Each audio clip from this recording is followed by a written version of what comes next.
तस्वीर से। आप इस वक्त मेरे साथ देख रहे हैं साई न्यूज 24/7 लाइव, सच की आवाज। आइए आपको रूबरू करवाते हैं कुछ अहम खास मुद्दों पर। प्रयागराज सर्किट हाउस में डिप्टी सीएम ने किया प्रेस कॉन्फ्रेंस कर विकास कार्यों का किया अवलोकन।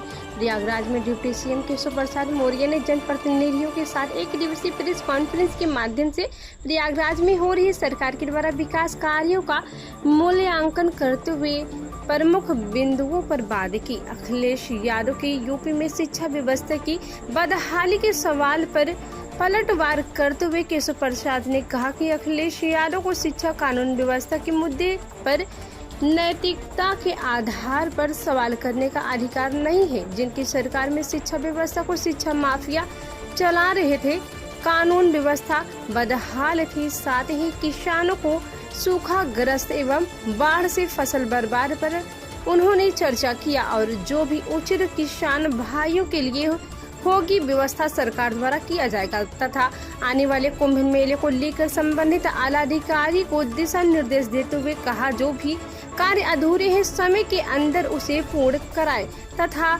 जल विभाग द्वारा सड़क खुदाई के उपरांत कार्य पूर्ण कर उसे तत्काल सड़क बनाए और प्रदेश में डबल इंजन की सरकार विकास की गंगा बहा रही है। ऐसे में जनता को सब मालूम है, इसलिए विकास कार्यों की प्रेस कॉन्फ्रेंस समीक्षा बैठक की गई है और प्रेस कॉन्फ्रेंस में डिप्टी सीएम केशव प्रसाद मौर्य के साथ में अनेक पदाधिकारी गण मंच पर उपस्थित रहे और कहा कि आगे भी इसी तरह विकास से लाभान्वित होता रहेगा। प्रयागराज से फैज हसन की खास रिपोर्ट।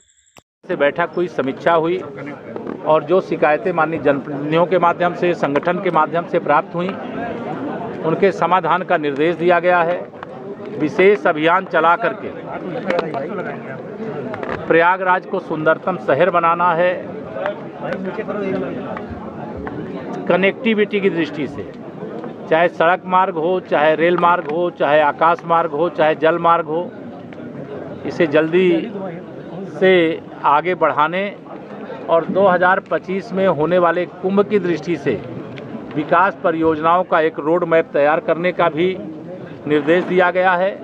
और इसको लेकर के 11 सितंबर को यहाँ पर एक बैठक रखेंगे हम लोग और उस बैठक के माध्यम से जो भी प्रेजेंटेशन आएगा और जो हमारे माननीय सभी जनप्रतिनिधियों का और प्रयागराज के जो तमाम अनुभवी समाज सेवी हों, धार्मिक दृष्टि से, अन्य दृष्टि से जिनको प्रयाग की जानकारी है, उनको भी उस बैठक का हिस्सा बनाया जाएगा, जिससे विस्तार से चर्चा करके 2025 के कुंभ की व्यवस्था की जा सके। सर, अगर बात करें तो जिस तरह से समाजवादी पार्टी समाप्तवादी पार्टी बनने की राजनीति कर रही है और शिवपाल जी लगातार मोर्चा खोले हुए हैं। शिवपाल जी कह रहे हैं कि अब वो यादवों को इकट्ठा करेंगे, यादव वंश की राजनीति कर रहे हैं। ये अंदर की बात है, यादव भी हमारे साथ है। आहिर रेजिमेंट की भी मांग कर रहे हैं। आहिर रेजिमेंट की मांग, मैंने कहा ना, ये रेजिमेंट मुझे नहीं बनाना है ना, सेना का वो विषय है और सेना के विषय में मेरे द्वारा कुछ बोला जाए उचित नहीं। तो क्या शिवपाल जी आपने बात कही है प्रयागराज को बनाया जाएगा, क्या योजना रहेगी? नहीं, अभी आज निर्देश दिया गया है और उसका तकनीकी परीक्षण करके वो बताएंगे।